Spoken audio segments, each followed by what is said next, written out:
Joining me today is Chris Barnard, Vice President of External Affairs at the American Conservation Coalition and the editor of the 2020 book, Green Market Revolution: How Market Environmentalism Can Protect Nature and Save the World. He was previously the president and founder of the British Conservation Alliance. His writings have been published in the Wall Street Journal, a National Review, Daily Telegraph, the Washington Examiner, and many other outlets. And he's also a fellow at the Bitcoin Policy Institute.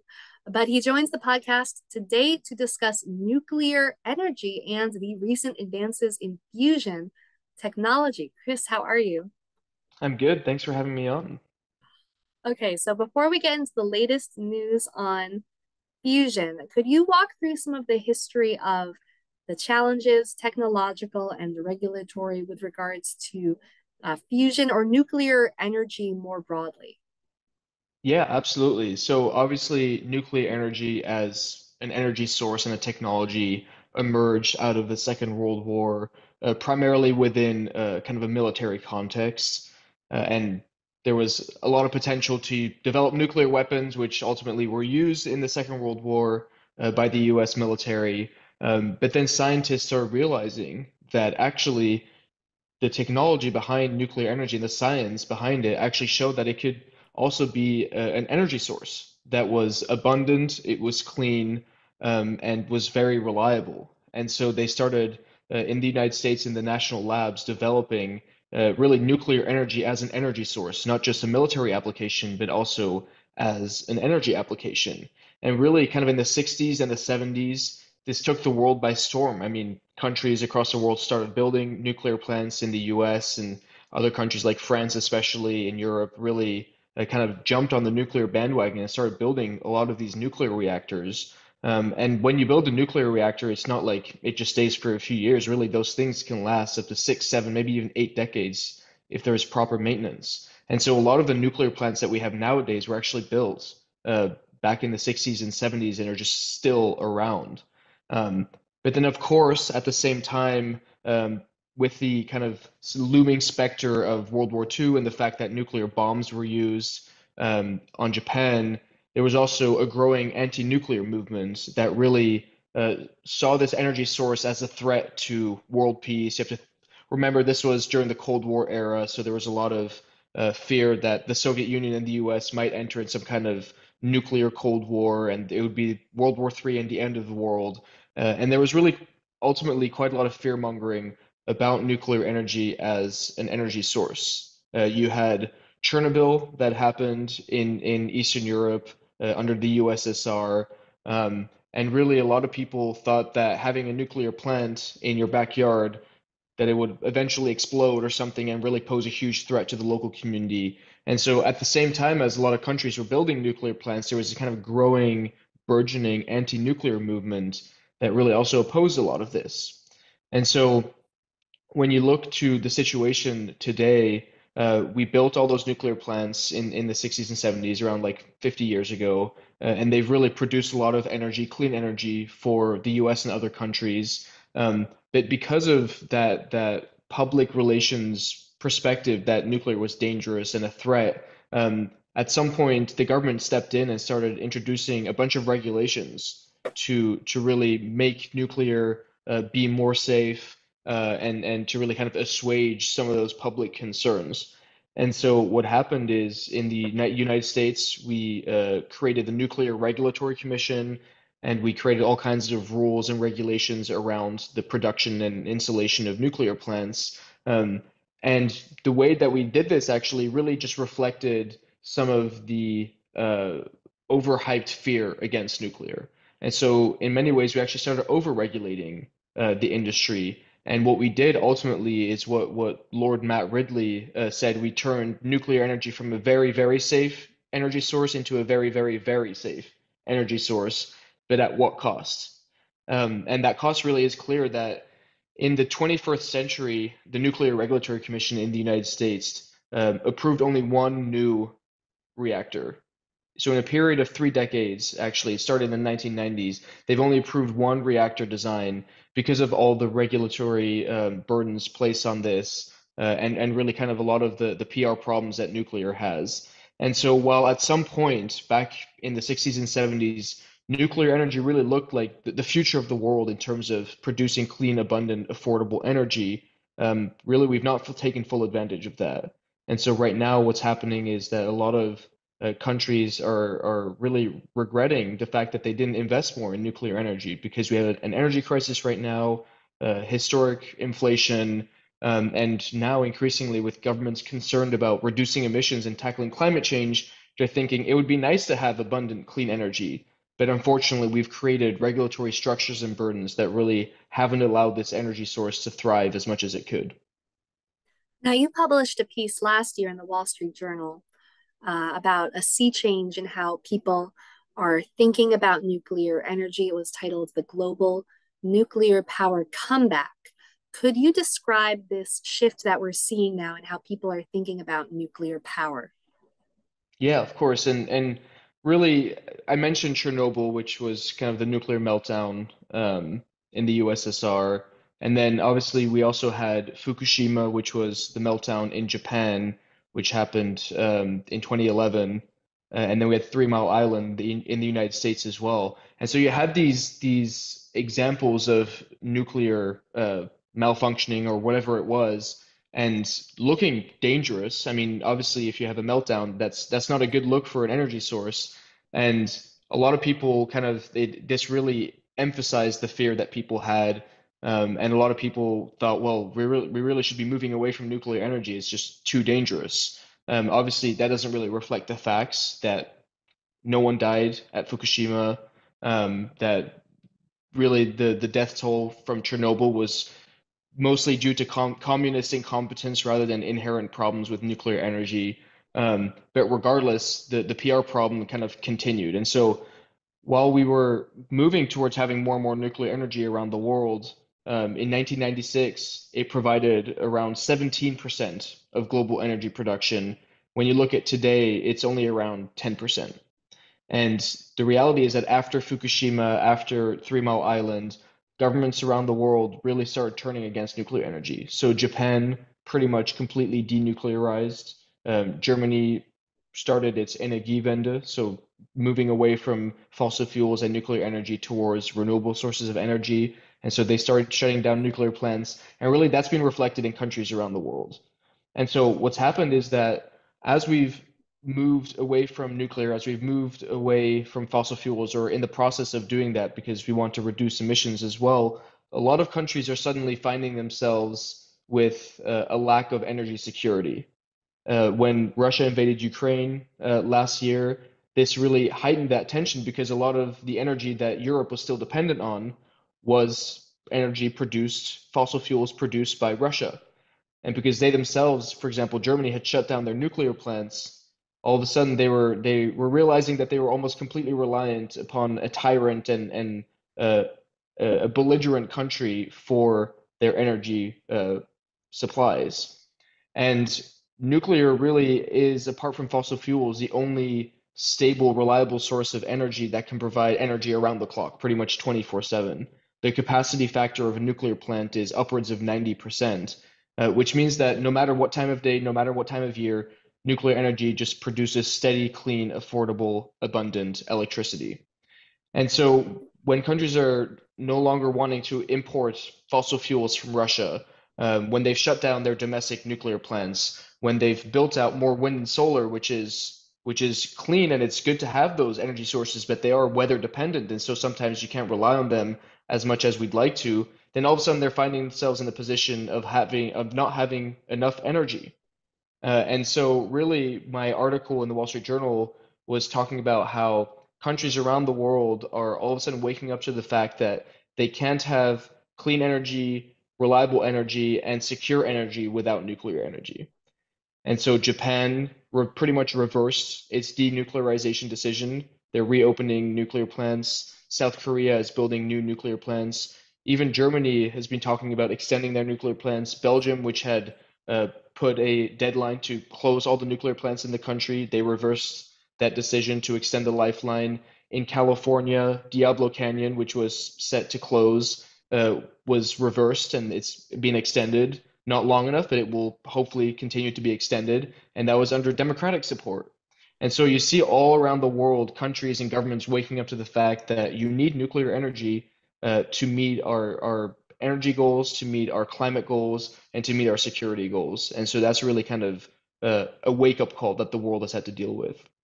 Right, and that's just fission nuclear energy. Could you describe fusion nuclear energy and what's going on with this latest breakthrough? How big of a deal is it? Yeah, so really, when it comes to the pure science of nuclear energy, there's really two types of processes that we can talk about. The traditional one, are all the nuclear plants that are in existence today, are fission nuclear plants. So that's when you take the atoms and you split the atoms. And then from splitting those atoms, you create energy. And that's really kind of the typical nuclear energy production that we have nowadays. Now, scientifically, we also know that you can create a different process called fusion, which is when you take those hydrogen atoms and instead of splitting them, you fuse them. You bring them together, and in the process of doing that, release an enormous amount of energy. However, the problem for really the entirety of the existence of the history of our knowledge of fusion has been that it takes an enormous amount of energy to produce that fusion reaction. And in fact, it's taken more energy to produce the reaction than the reaction actually produced. And so while we know that scientifically it's possible to have fusion energy, the technology and innovation just hasn't been there to allow that to happen. But that was up until a month or so ago. On the 13th of December, the US Department of Energy announced that one of its national laboratories, the Livermore National Lab, they announced that they had achieved fusion ignition for the first time in history, which means that they were able to produce a fusion reaction that produced more energy than it used. And that's the first time in history that that's happened. And really, you kind of saw all over the world people just amazed at the scientific breakthrough. You saw people across the political spectrum, politicians on both sides, celebrating this, especially kind of the fact that it happened in America, where the traditional fission reaction also was first created. And so this really was a huge breakthrough because when you have a fusion reaction, you can actually theoretically produce 4 times more energy than a fission reaction, but doing so with a lot less radioactivity and very minimal waste. And so obviously when we talk about nuclear energy, one of the big criticisms nowadays is that it produces radioactive waste. And there's always kind of like the that moniker is like, oh, so what are you going to do about nuclear waste? And obviously we have some solutions to that, but if you can create an energy source that doesn't even produce barely any of that waste, that would be even better. And so that's what the future of fusion holds for us. Now, we finally, with this breakthrough, had a net positive energy production, but it was by a very small amount, right? It was sort of a proof of concept. Uh, what do you think we're looking at in terms of the likelihood that this becomes uh, a an actual source of energy that is practical to use on a wide scale? Yeah, of course. I mean, it was 100 trillionth of a second that we were able to like have that actual energy, and so by no means was it like usable energy for electricity, like residential electricity or any of that stuff. And in fact, like the lasers that we use for it, when you take into account the electricity that we use to charge the lasers, it actually still used more energy than it produced. And when you also take into account the fact that the lasers take an entire day to charge, that if it takes an entire day to charge to have 1 trillionth of a second or whatever it was of energy, obviously that's not usable at this point, right? But it does show that scientifically it is possible to do this. And the research that has come out of MIT and of national labs have confirmed this, that there is a path to making this happen. It will just take continued innovation and technological breakthrough. So, I mean, there's a lot of debate about the extent to which fusion will be able to become commercialized within the next few decades. Lord Matt Ridley, who I mentioned earlier and who frequently contributes to Human Progress, he believes that within the next 15 years, we might see a commercial fusion reactor. Others say it'll take a little bit longer, it might be by 2050. But whatever the date is, it's going to be huge for humanity because you can produce basically limitless clean energy at an extraordinarily affordable cost. And so it'll just take continued innovation and technological breakthrough. What role would you say competition, because it's not just the Lawrence uh, Livermore lab, but two or three private companies are also trying to do fusion now. There are a couple of different players. What role is competition playing in these advances? Because even for uh, the government, I've heard it argued that Lawrence Livermore is responding to private sector competition. It has to try to justify its budget, and so that puts more pressure on the scientific team there as well for making these kinds of advances. What role would you say competition is playing in driving this technology forward?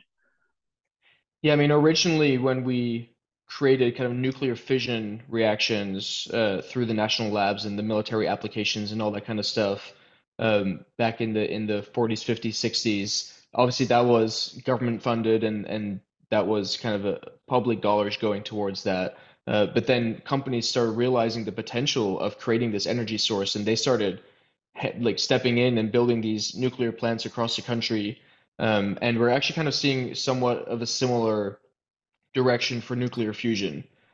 So obviously you have the national labs that have invested in this, specifically Lawrence Livermore. You have universities like MIT that have put a lot of time and resources into this. But out of this scientific research, you're actually seeing a lot of private ventures coming as well. So right now we have over 20 privately funded nuclear fusion ventures worldwide. In fact, I mentioned MIT.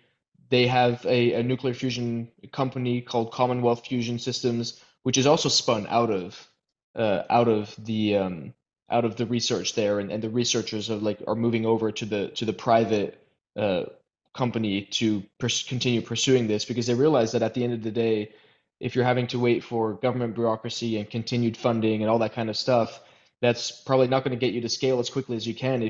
If you're in the market, you're getting venture capital, and we're seeing just an enormous amount of interest from the market in this. I think it's around $2.8 billion in investment in these kinds of projects across those 20 plus ventures I mentioned. So you're really seeing a lot of market interest in this, and competition, as it always has done throughout history, will continue driving the innovation as each company wants to be the first to commercialize fusion, want to have most uh, quickly as they can. And really, there is that market competition and aspect that I think is going to be very, very helpful to this energy source and build upon the investments that the government has already made to the tune of around $600 million a year in R&D. But really, ultimately, it will take private sector actors to fully commercialize this. And that's even more private sector involvement than I thought. To help advances in fusion and traditional fission nuclear energy, you've suggested policymakers streamline regulatory red tape for nuclear energy in general, create a separate regulatory track for fusion and other advanced nuclear technologies, and allow continued research and development innovation. Could you break down those policy recommendations? Yeah, so the first one, which is generally streamlining the kind of regulatory process we have for permitting nuclear plants. Like I mentioned, the Nuclear Regulatory Commission is the agency in charge of doing that. And after a bunch of kind of public backlash and political pressure, they made the nuclear process really quite difficult, and that's why they've only approved one particular reactor within the last 3 decades. And obviously, if we're talking about bringing on board new energy infrastructure, if we're talking about reducing emissions and building more clean energy, then one nuclear plant every 30 years is not going to cut it. And so we really need to modernize this process. We need to streamline it. Need to make it a lot faster. We need to make it more science-based so that it's actually not based on irrelevant fears and unrealistic expectations, but based on like genuine scientific understanding of nuclear safety. And we overall just need to have the NRC permit a lot more nuclear plants and a lot more quickly. So that's kind of a big major thing that needs to happen. Another thing that needs to happen is that right now there is only one nuclear regulatory track. If you want to build a nuclear plant, doesn't matter what type of nuclear plant it is, you have to kind of go through the same process. But obviously, nuclear energy has different technologies within it. Even within fission, you have traditional kind of large reactors, but then you have increasingly also small modular reactors, which really represent a kind of different technological blueprint that doesn't necessarily fall neatly under the current regulatory umbrella. And so we need to separate the different regulatory tracks and come up with a new system that allows them to be expedited in a way that is relevant to the actual technology. So, for example, small modular nuclear reactors have passive safety features which large reactors don't have. And so obviously their safety profile is very different, and they don't have to meet the same standards that these traditional large reactors have to meet. And so reflecting that in the regulatory track will allow those projects to be approved much faster and built much faster. And similarly, nuclear fusion also has a very different safety profile from these other technologies. So allowing that to have its own process to be expedited and approved very quickly when it does come time to commercialize it, I think is going to really help the technology, because right now all that we're doing is just holding back these technologies from innovating and from being developed. Let's say that fusion energy does become workable, scalable. What would be some of the ramifications of that for society and for the natural environment and climate change and so forth? I mean, the nuclear fusion industry has said that it would basically be have as much impact on humanity as the discovery of fire would. I mean, Wow. if all of a sudden you're going from relatively expensive energy that is not super reliable and kind of difficult to maintain, all those kinds of things, to essentially limitless clean energy, you have huge energy savings. You have abundant energy, which we know is just the basis of an advanced, industrialized, modern economy. You have all kinds of public health benefits. I mean, fossil fuel pollution still kills thousands and thousands of people every year and has significant public health impacts. So if you take that off the table, that's going to be really beneficial for society. And just at the end of the day, cheap energy is really what drives modern civilizations, at least economically. And so if we have nuclear fusion as a breakthrough, it'll really, really help us to develop more quickly, to use that energy to advance economies and societies, to lift people out of poverty. And obviously, the side benefit there being that it will help reduce climate change and hopefully completely minimize it to the extent that some of those climate impacts will be negligible and won't have an impact on our economies and health either. So I think there's really only significant benefits to come from fusion. Now, you've also urged continued support for traditional nuclear reactors, fission, nuclear power, and building more small modular reactors so that we can, in your words, make energy reliable, affordable, and clean for everyone. Could you expand on that, this all of the above approach when it comes to nuclear power? So like I mentioned, if nuclear fusion is still 1 decade, 2 decade, 3 decades away from being commercialized, that we still have significant energy needs in the meantime, right? And as we've seen in the last year with rising energy costs across the world, at the same time as governments really struggling to come up with the right kinds of policies to reduce emissions without unnecessarily increasing energy prices for consumers, nuclear energy has a huge role to play in that. And so while fusion is a really exciting technology that we should be putting resources into and just getting hyped about, unfortunately, it's not here yet. And so we have to still work with the energy sources we do have right now. And nuclear energy really is one of the best ones that can have reliable, affordable, and secure supply chains. And at the end of the day, if we want to start tackling climate change right now, if we want to provide clean and affordable energy right now, if we want to provide energy that's not reliant on countries like Russia or China, and we want to do that right now, we need to have traditional nuclear plants as well. So we should be focusing on those, keeping those plants alive, not shutting them down early, renovating them if need be to have the kind of necessary maintenance. But then on top of that, there's like almost an interim step between traditional nuclear and fusion nuclear, and that's what I mentioned, small modular reactors, and those are going to be brought online by the end of this decade. And so we need to also focus on allowing those to be accelerated. Hopefully, they can reduce the cost because they're smaller, they're more modular, so you can build them kind of en masse, and they can be placed in more rural areas, which can also have all kinds of other benefits. So we need to be looking at all three of those buckets, not just one at the expense of the others.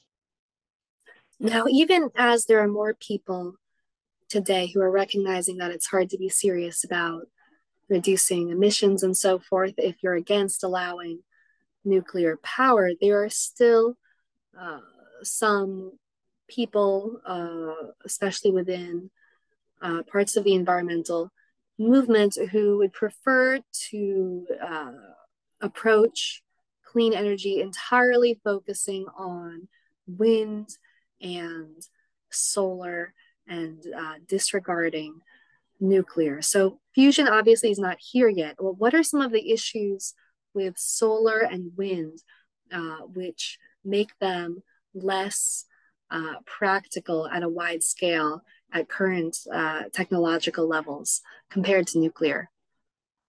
Yeah, it's a great question, and there really is no good example of an advanced economy fully powering itself on wind and solar energy. And the reason for that is that obviously wind energy only works when the wind blows, and solar energy only works when the sun is shining, and neither the wind or the sun are blowing and shining 24/7. And so because of that, wind and solar have capacity factors, so which means the amount of time that they can run of between 20 and 30%, uh, as opposed to nuclear, which has upwards of 90%. And so in countries that have really invested in this, or states, like if you look at California, they've gotten to times where they don't have enough wind and solar energy to meet the demand on the grid, and so they have to implement rolling blackouts because they just simply can't meet the demand. Or at other times, when there's not much demand, but they have huge supply of wind and solar, the grid gets completely overloaded and they have to pay other states to take their energy because otherwise the entire grid would just blow up. And so really you need to have what we call a baseload source of energy to back up these more alternative, less reliable sources of energy. Fossil fuels has done that for most of industrialized history, but nuclear has also done that significantly over the last 50 years, especially in countries like France and Sweden, and to some extent the US as well. And really, if we want to move to a clean energy future, we can't do it with wind and solar alone. We need some kind of reliable baseload power source to back them up so that when there's no wind that is blowing or no sun that is shining, you can still rely on a 24/7 nuclear plant to produce that clean electricity. So that's really kind of one of the main drawbacks of wind and solar. There's two others that I'll mention briefly, which nuclear has an advantage over them on. One is the sheer amount of physical space it takes to convert into energy. So solar panels require 400 times more space than the nuclear plant to produce the same amount of energy. Obviously, if you're talking about putting solar panels, kind of blanketing a bit of land with solar panels, that takes up a lot of space to produce energy. Similarly with wind turbines, they're huge things, and you can't just stack them all on top of each other. They kind of have to be spread out in the countryside or wherever it might be, and so that also takes up significant space. The cool thing about nuclear is it takes really a tiny plot of land to produce electricity for hundreds of thousands of homes. One nuclear plant can provide electricity for several hundred thousands of homes on a piece of land a few acres big. And then the third thing I'll mention about wind and solar versus nuclear is because of the sheer amount of land and resources that you need, really the material input is significantly larger than for nuclear plants. For example, for solar, you need all kinds of critical minerals, most of which get sourced from China, often unethically. Um, and the problem is that we don't know if we have enough physical material resources to provide solar and wind power to the entire world. And so nuclear provides an alternative there where it can create a ton of clean electricity with minimal material input. And so that's just another thing that we have to consider. And now some have pointed out, of course, that the issue of the intermittent nature of solar and wind power that you mentioned, that problem with them only producing energy some of the time, that could be that would not be a problem if we had better energy storage technology, right? But we don't have that at the present time. What's going on with energy storage technology right now? Yeah, so broadly speaking, one of the solutions to the intermittency of wind and solar is that at the times where you do produce a lot of wind and solar energy, but you don't use all of it, you can put that excess supply into batteries and store them there, or some other way of storing the energy so that you can use it at the times that there is less wind and solar. And so the idea there is that you're kind of smoothing out the imbalance between supply and demand from wind and solar, and making sure that you have consistent supply around the clock. Now, the problem is that the batteries up until now, which appear to be the most promising way of storing that kind of energy, still can only store it for just a matter of a few hours, and not nearly enough to really balance out those inefficiencies. I mean, there's times that the wind or the sun might not be blowing or shining for days or even weeks on end. So you need to be able to back up that time gap. And some of the most promising battery technologies like lithium ion are showing significant development and innovation, but still not quite there. One of the other problems is that lithium, for example, is a critical mineral that we are 90% reliant on China for. And if we're fully reliant almost for this crucial piece of our energy grid for a country that is very hostile to our interests, then that's something else to consider. So we should be diversifying those supply chains, mining and building more of them over here in the US, or either here in the US or with allied nations, and just not depending on countries like China for our critical energy needs. So those are really kind of two of the problems with storage technology, specifically on the battery front. Obviously, there's other ways of meeting storage needs, whether it's pump storage or other emerging technologies, but none of them have really proven to be fully capable of bridging that gap right now. I really appreciate your practical approach to these issues. What are some of the initiatives that your organization, the American Conservation Coalition, is working on that you're excited about with regards to nuclear or energy and in general in the environment? Yeah, so we have our climate platform, which is called the Climate Commitment.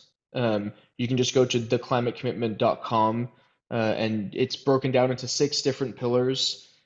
Really, kind of a very practical, common sense approach to tackling climate change, but using innovation and common sense rather than mandates or banning things. It's also rooted in markets and incentives, not sacrificing energy costs to have clean energy, but showing that we can do both.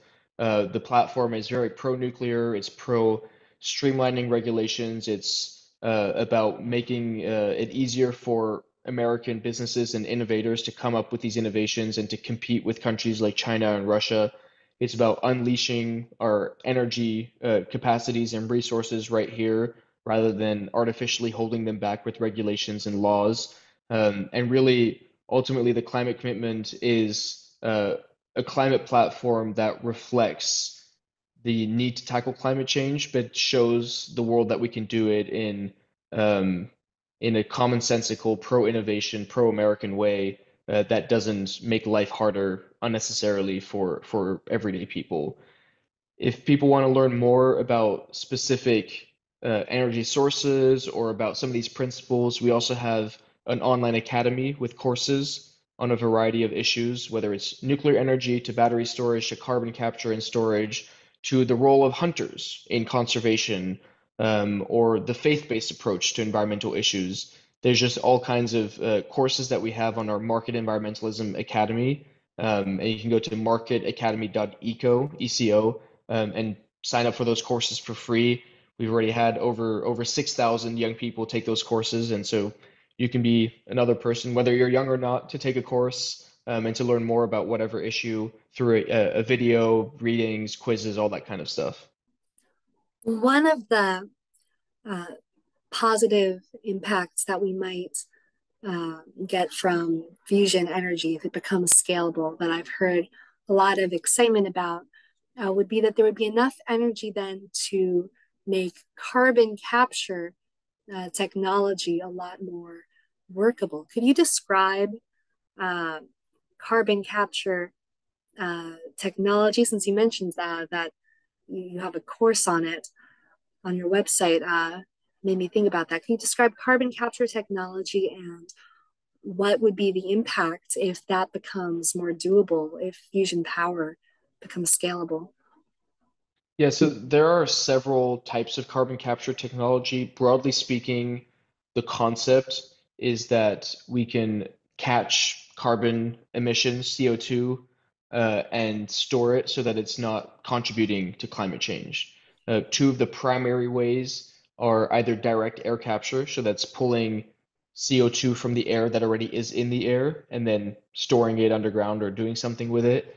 And the second main type is capturing it when you have a fossil fuel plant. Instead of it being emitted into the air when you're producing energy, you just directly capture it at the source and then also store it or do something else with it.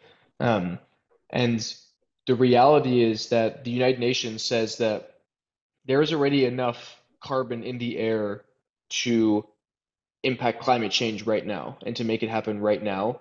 And we will realistically need to not just move to clean energy to have zero emissions going into the atmosphere, but also taking some of the emissions currently in the atmosphere back out and storing them to mitigate some of the effects of climate change.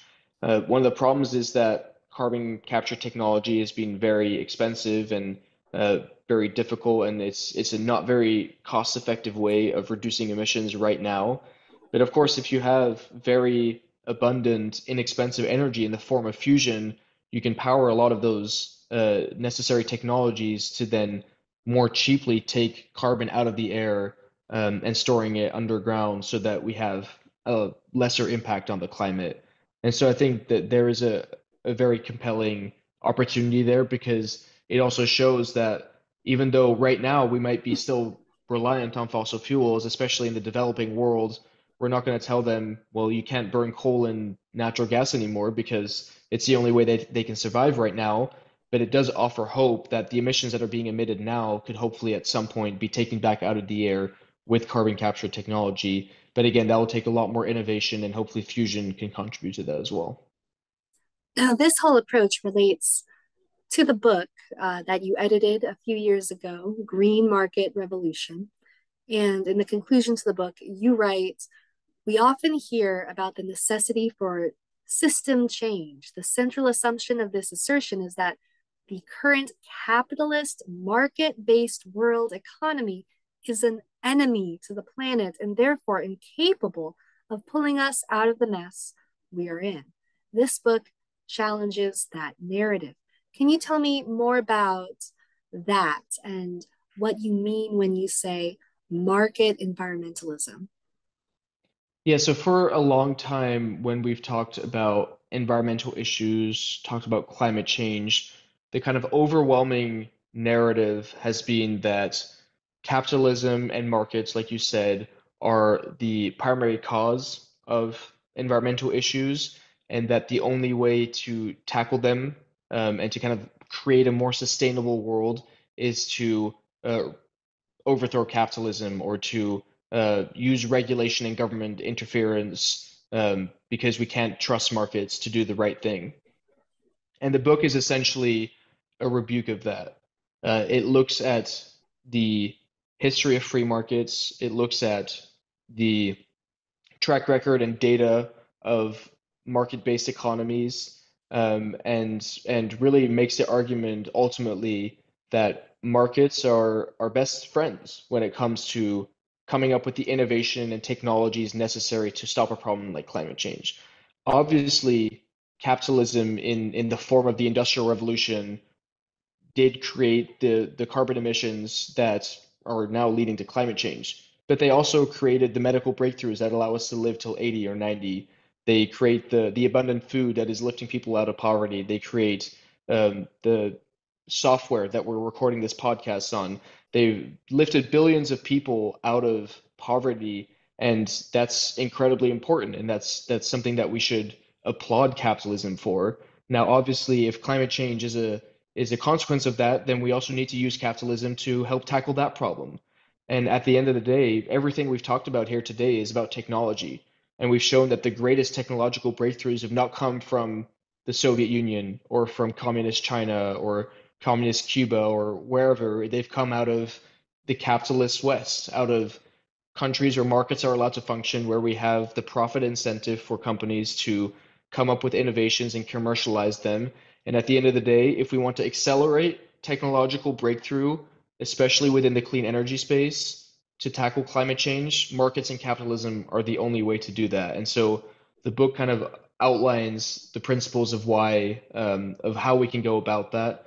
Two other quick things I'll add on it is the track record of market-based economies is actually far better on environmental issues than of government-led economies. So if you look at countries where you have economic freedom and you overlay that with the Environmental Performance Index, which is an index published by Yale University every single year, you see that actually the countries that have the most economic freedom also have the best environmental performance.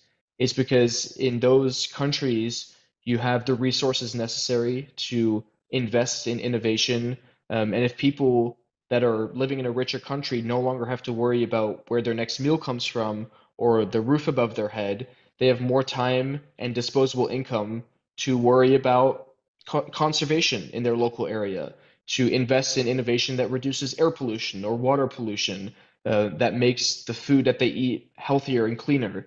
And so that's really the story in every single market-based economy is that sure, as you're progressing, as you're industrializing, you have an impact on the environment. That's inevitable. But once you get to a certain point, you actually start reducing your environmental footprint and you start having a cleaner economy and a cleaner society as well. And so really at the end of the day, the evidence firmly shows that more economic freedom equals better environmental outcomes. And obviously, we've talked about climate change and technology. This also applies very significantly to conservation. I mean, some of the most important conservation projects in the United States, for example, the American bison, were saved by private landowners using their property rights to take care of the land or of these animals with their very clear incentives and their personal responsibility. And so, where we have allowed markets to function, whether it's for technology or for conservation outcomes, they've really delivered. You also write, summarizing market environmentalism, that market environmentalism is a concept that champions responsibility, encourages constructive, voluntary interaction, raises up individuals and communities, and firmly places environmental sustainability at the center of our social and economic transactions. That's a beautiful summary, but have you seen this approach gaining ground? Yeah, I mean, that's a tough question, obviously, because when you're talking broadly speaking about a more market-based perspective, that's not really the direction that the world has been heading in the last few decades, really, if not longer than that. Um, I will say that broadly speaking, there's a conversation in the United States right now that kind of I think exemplifies the role of markets and how governments are starting to understand that more. And that's a conversation around permitting reform in the US. So for those of you that aren't super familiar, right now there's a regulatory process for major infrastructure projects in the US that uh, really adds years and years of delays to these projects being built and millions of dollars in compliance costs for environmental studies and reviews and red tape and all that kind of stuff. And that actually disproportionately holds back clean energy projects because the market is investing more in clean energy projects than it is investing in fossil fuel projects. And so over half of these projects are clean energy projects that are being delayed versus only about 15% for fossil fuels. And so people are realizing all of a sudden that this government imposed regulatory process is the single biggest thing holding back clean energy development in the United States.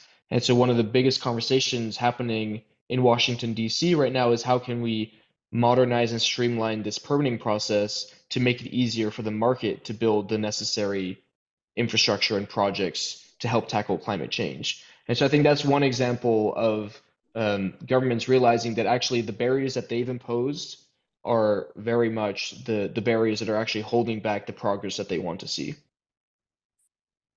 Now, we usually try to end this podcast on a more hopeful note. So, what would you say is the trend or recent occurrence that gives you the most hope regarding the future of energy and the environment?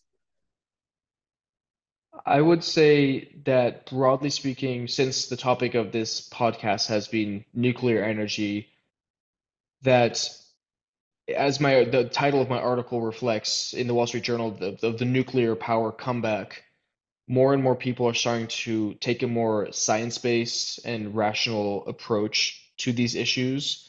Um, Polling that we've released shows that nuclear energy is more and more popular amongst young people.